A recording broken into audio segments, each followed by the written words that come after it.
ഹിന്ദുവിശ്വാസമനുസരിച്ച് ലോകത്തെ സൃഷ്ടിച്ചവനാണ് വിശ്വകർമാവ്. വിശ്വമെന്നാൽ ലോകം, കർമാവെന്നാൽ സ്രഷ്ടാവെന്നും അർത്ഥം.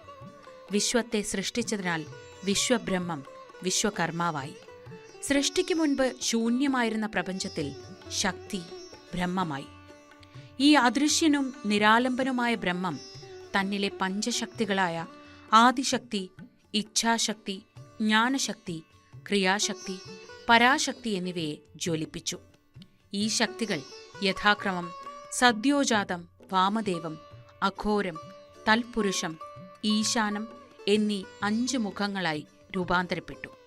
അങ്ങനെ പഞ്ചമുഖനായ വിശ്വബ്രഹ്മം പ്രപഞ്ചത്തെ സൃഷ്ടിച്ചുവെന്നാണ് മത്സ്യപുരാണത്തിൽ പറയുന്നത്. വിശ്വകർമാവിന് 5 മുഖങ്ങളും 15 കണ്ണുകളുമുണ്ട്. ഓരോ മുഖത്തിനും ഓരോ നിറം. സദ്യോജാതം വെളുത്ത നിറത്തിലും, വാമദേവം കറുത്ത നിറത്തിലും, അഘോരം ചുവന്ന നിറത്തിലും, ഈശാനം നീല നിറത്തിലും, തൽപുരുഷം മഞ്ഞ നിറത്തിലുമാണ്. സ്വർണ്ണ നിറത്തിലുള്ള ശരീരവും 10 കൈകളും അദ്ദേഹത്തിനുണ്ട്.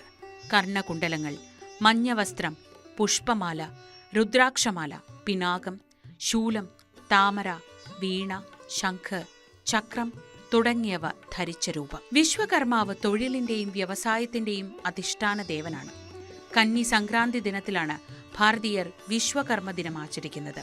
സാനക, സനാതന, അഭോവന, പ്രജ്ഞാസന, സപർണ എന്നീ ഋഷീശ്വരന്മാരും മനു, മയ, ത്വഷ്ട, ശില്പി, വിശ്വജ്ഞ എന്നീ പഞ്ചഋഷിമാരും പഞ്ചമുഖനായ വിശ്വകർമാവിൽ നിന്ന് ഉത്ഭവിച്ചവരാണെന്ന് വിശ്വസിക്കപ്പെടുന്നു. നമ്മൾ അഞ്ച് മനു, മയ, ത്വഷ്ട, ശില്പി, വിശ്വജ്ഞ, ഈ 5 നമ്മൾ ഇരുമ്പ് പണി, സ്വർണ്ണപ്പണി, മരപ്പണി, ശില്പികൾ, ഈ 5 വിഭാഗങ്ങൾ കൂടിച്ചേർന്ന ആ ഒരു ഘടകമാണ് നമ്മൾ ഈ വിശ്വകർമ്മ സമുദായം എന്ന് പറയുന്നത്.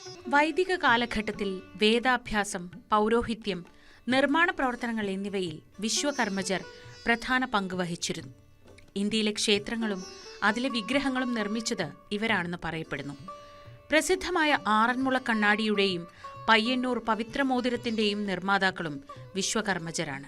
ലോഹനിർമ്മാണം, ചിത്രകല, കരകൗശല വിദ്യ എന്നിവയിലും ഇവർക്ക് അസാമാന്യ വൈദഗ്ധ്യമുണ്ടായിരുന്നു. മുൻ പ്രധാനമന്ത്രി ജവഹർലാൽ നെഹ്റു പോലും തന്റെ ഇന്ത്യയെ കണ്ടെത്തൽ എന്ന ഗ്രന്ഥത്തിൽ വിശ്വകർമ്മജരെ ശാസ്ത്രവിജ്ഞാനത്തിന്റെ കേന്ദ്രങ്ങളായി വിശേഷിപ്പിച്ചിട്ടുണ്ട്. വിഘ്നേശ്വരൻ, ലക്ഷ്മീദേവി, സരസ്വതി ദേവി, ദുർഗാദേവി എന്നിവരെ പോലെ തന്നെ തൊഴിലാളികൾ തൊഴിലിന്റെ അധിഷ്ഠാന ദേവനായി വിശ്വകർമാവിനെ സ്മരിക്കുകയും പൂജിക്കുകയും ചെയ്യുന്നു. കേരളത്തിൽ വിശ്വകർമ്മദേവന്റെ പ്രതിഷ്ഠയുള്ള പ്രമുഖ ക്ഷേത്രമാണ് ശ്രീമദ് പരശിവ വിശ്വകർമ്മ ക്ഷേത്രം. കാസർഗോഡ് ജില്ലയിലെ കാഞ്ഞങ്ങാടിനടുത്തുള്ള അജാനൂർ ഗ്രാമത്തിൽ പുതിയ കണ്ടം മാവുങ്കാൽ പ്രദേശത്താണ് ശ്രീമദ് പരശിവ വിശ്വകർമ്മ ക്ഷേത്രം സ്ഥിതി ചെയ്യുന്നത്. പ്രപഞ്ചത്തിന്റെ സ്രഷ്ടാവായ വിരാട് വിശ്വകർമാവാണ് ഈ ക്ഷേത്രത്തിലെ പ്രധാന പ്രതിഷ്ഠ. പഞ്ചമുഖങ്ങളോടും 10 കൈകളോടും 15 കണ്ണുകളോടും കൂടിയ വിശ്വകർമാവിന്റെ അത്യപൂർവമായ പ്രതിഷ്ഠയാണ് ഇവിടെയുള്ളത്. ഈ ക്ഷേത്രത്തിന് നൂറ്റാണ്ടുകളുടെ പഴക്കമുള്ള ചരിത്രമില്ല. പകരം ഒരു കൂട്ടായ്മയുടെയും ദീർഘവീക്ഷണത്തിന്റെയും ഫലമായി നിർമ്മിക്കപ്പെട്ട ആധുനിക ക്ഷേത്രമാണിത്. 1110 കർക്കിടകം 29, അതായത് 1935 കാസർഗോഡ് താലൂക്കിലെ പടുവനാട്, കവനാട്, അള്ളട സ്വരൂപം, കോലസ്വരൂപം എന്നീ പ്രദേശങ്ങളിലെ വിശ്വബ്രാഹ്മണ സമൂഹം അജാനൂർ ഗ്രാമത്തിലെ മണലിൽ ഒരു യോഗം ചേർന്നാണ് ഈ ക്ഷേത്രം പണിയാൻ തീരുമാനിച്ചത്. ബ്രഹ്മശ്രീ രാമൻ ആചാര്യ അയ്യത്താറായിരുന്നു ആദ്യ പ്രസിഡന്റ്. അദ്ദേഹത്തിന് ശേഷം ബ്രഹ്മശ്രീ കാർത്തമ്പു ആചാര്യ ചുമതലയേറ്റു. ശ്രീ അമ്പു ആചാര്യ, അതാണ് എൻ്റെ പിതാമഹൻ. അവർ കർണാടകത്തിൽ ജോലി ചെയ്യാൻ പോയ അവസരത്തിൽ അവിടുത്തെ ഒരു ബ്രാഹ്മണൻ, അവിടുത്തെ ഇല്ലത്തെ ആൾ ഒരു പുസ്തകം കൊടുത്തു അച്ഛന്. കർണാടകത്തിലാണ് ആ പുസ്തകം, ഐനിയ ചന്ദ്രോദയം മൂലസ്തംഭ പുരാണം. അപ്പോൾ ഈ മൂലസ്തംഭ പുരാണം അദ്ദേഹം കൊടുക്കുമ്പോൾ, ಅಂಬು ಆಚಾರಿ ನಿಮಗೆ ಇದು ಬೇಕಾಗಿದ್ದದು, ನೀವು ಇದೆಲ್ಲ ಕಲಿಬೇಕು ಅಂತ ಹೇಳಿ അങ്ങനെ പറഞ്ഞു. അപ്പോൾ അച്ഛൻ കർണാടകത്തിൽ വളരെ എക്സ്പീരിയൻസ് ഉള്ള ആളാണ്. അദ്ദേഹം ഇതൊക്കെ വായിച്ച് അതിൻ്റെ എല്ലാം ഉൾക്കൊണ്ട് അപ്പോഴാണ് വിശ്വകർമാക്കളെ ഉൽപ്പത്തിയെപ്പറ്റി മൂലസ്തംഭ പുരാണത്തിൽ കാണുന്നത്. അങ്ങനെ അച്ഛൻ അന്ന് മുതൽ അച്ഛൻ ഇവിടെ വിശ്വകർമാക്കളെ ഒരു ക്ഷേത്രം വേണമെന്നുള്ള ഒരാഗ്രഹം. അങ്ങനെയാണ് അവർ ഈ ക്ഷേത്ര നിർമ്മാണത്തിന് പ്രാരംഭം കുറിച്ചത്.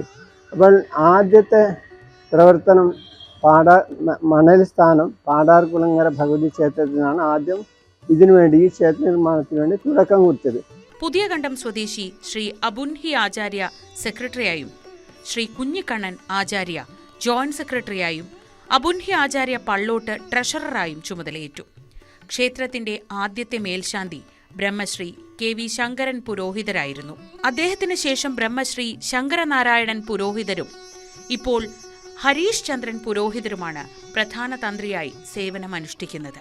ഇന്ത്യയിലെ പ്രാചീന ശില്പികളുടെയും കരകൗശല വിദഗ്ധരുടെയും സമൂഹമാണ് വിശ്വകർമ്മ സമുദായം. പുരാണങ്ങളിൽ പറയുന്നതനുസരിച്ച് പ്രപഞ്ചത്തിന്റെ ദിവ്യശില്പിയായ വിശ്വകർമാവിന്റെ പിൻഗാമികൾ.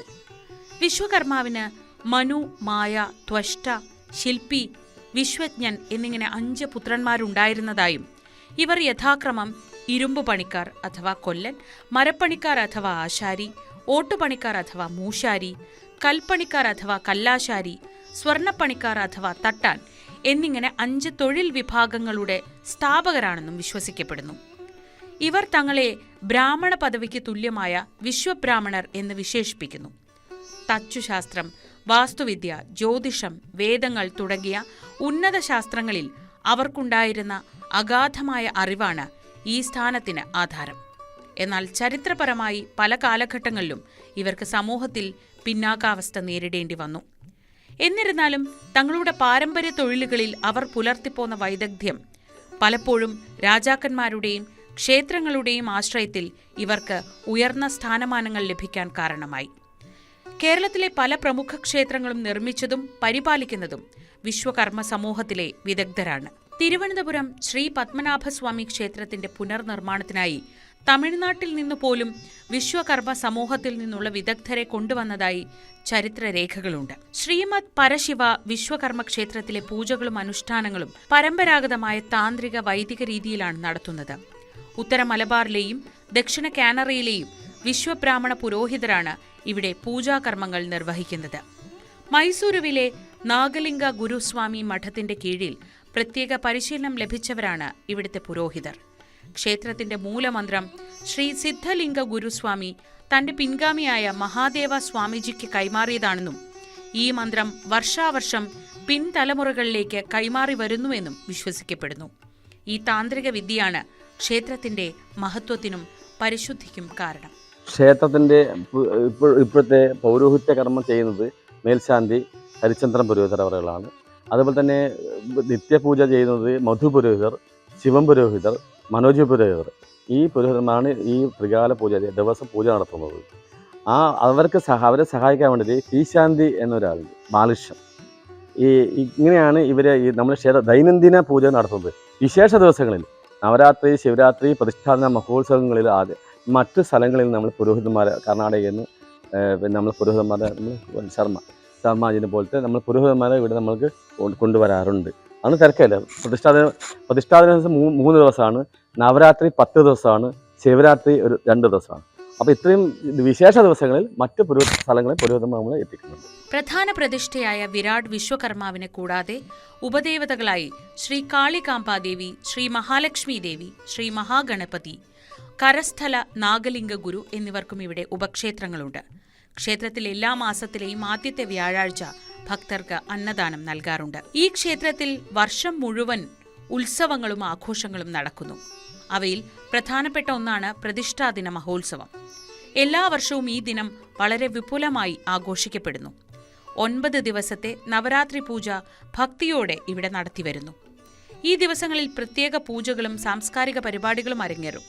ക്ഷേത്രത്തിലെ പ്രധാന പ്രതിഷ്ഠയായ വിശ്വകർമാവ് പരമശിവന്റെ ഒരു ഭാവമാണെന്ന് വിശ്വസിക്കുന്നതിനാൽ ശിവരാത്രി ഉത്സവവും പ്രധാനപ്പെട്ടതാണ്. ഉപക്ഷേത്രത്തിലെ ഗണപതിക്കായി വിനായക ചതുർത്ഥി ദിനത്തിൽ പ്രത്യേക പൂജകൾ നടത്താറുണ്ട്. വിശ്വകർമ്മ സമുദായത്തിന് പ്രാധാന്യമുള്ള ഋഷി പഞ്ചമി ദിനവും ഇവിടെ ആഘോഷിക്കാറുണ്ട്. ക്ഷേത്രത്തിലെ ദർശന സമയം രാവിലെ 5 മണിക്ക് നിർമാല്യ ദർശനത്തോടെ ആരംഭിച്ച് 12:30 വരെയാണ്. ഈ സമയങ്ങളിൽ രാവിലെ 6:30 ഉഷപൂജയും 11:30 മധ്യാഹ്ന പൂജയും നടക്കുന്നു. വൈകിട്ട് 5 മുതൽ 8:30 വരെയാണ് ക്ഷേത്രം തുറന്നിരിക്കുന്നത്. സായങ്കാല പൂജ വൈകിട്ട് 7 മണിക്ക് ആരംഭിക്കുന്നു. കാഞ്ഞങ്ങാട് റെയിൽവേ സ്റ്റേഷനിൽ നിന്നും ബസ് സ്റ്റാൻഡിൽ നിന്നും ഏകദേശം 3 കിലോമീറ്റർ അകലെയാണ് ഈ ക്ഷേത്രം. ഏറ്റവും അടുത്ത വിമാനത്താവളം 80 കിലോമീറ്റർ അകലെയുള്ള മംഗലാപുരം ബാജ്പേയി എയർപോർട്ടാണ്. ഈ ക്ഷേത്രം വിശ്വകർമ്മ സമൂഹത്തിന്റെ ഒരു പ്രധാന തീർത്ഥാടന കേന്ദ്രമായി വളർന്നുകൊണ്ടിരിക്കുകയാണ്. ഭാവിയിൽ ഒരു ആർട്ട് ഗാലറി, മ്യൂസിയം, അന്നദാന ഹാളുകൾ, തീർത്ഥാടകർക്കുള്ള താമസ സൗകര്യങ്ങൾ, ഗോശാല, വാസ്തുവിദ്യാപീഠം എന്നിവ ഉൾപ്പെടുത്തി വിപുലീകരിക്കാൻ ഒരു മാസ്റ്റർ പ്ലാൻ തയ്യാറാക്കിയിട്ടുണ്ട്. 5 വർഷ കാലയളവിനുള്ളിൽ ഇത് നമ്മൾ പൂർത്തീകരിക്കുകയാണ്. അതിൻ്റെ ആദ്യത്തെ ഘട്ടം എന്ന നിലയിൽ നാഗലിംഗ ഗുരുസ്വാമി മഠം നിർമ്മിക്കുകയും അതിനെ പുനഃപ്രതിഷ്ഠ നടത്തുകയും ഏപ്രിൽ മാസത്തോടെ ചെയ്യുവാൻ സാധിച്ചിട്ടുണ്ട്. അടുത്ത ഘട്ടം നവരാത്രിയോടനുബന്ധിച്ച് ആരംഭിക്കുകയും ചെയ്യും. അപ്പോൾ 3 ഘട്ടങ്ങളിലായിട്ടാണ് നിർമ്മാണം. അടുത്ത ഘട്ടം ഉപദേവന്മാരുടെ നിർമ്മാണവും അതിനുശേഷം അവസാന ഘട്ടം എന്ന നിലയിൽ ദേവൻ്റെ നിർമ്മാണവും നടക്കും, ശ്രീകോവിലിൻ്റെ നിർമ്മാണവും നടക്കും. ലോകത്തിന്റെ നാനാഭാഗത്തു നിന്നും വിശ്വകർമാവിന്റെ അനുഗ്രഹം തേടി നിരവധി ഭക്തർ ഈ ക്ഷേത്രത്തിലേക്ക് എത്തുന്നു.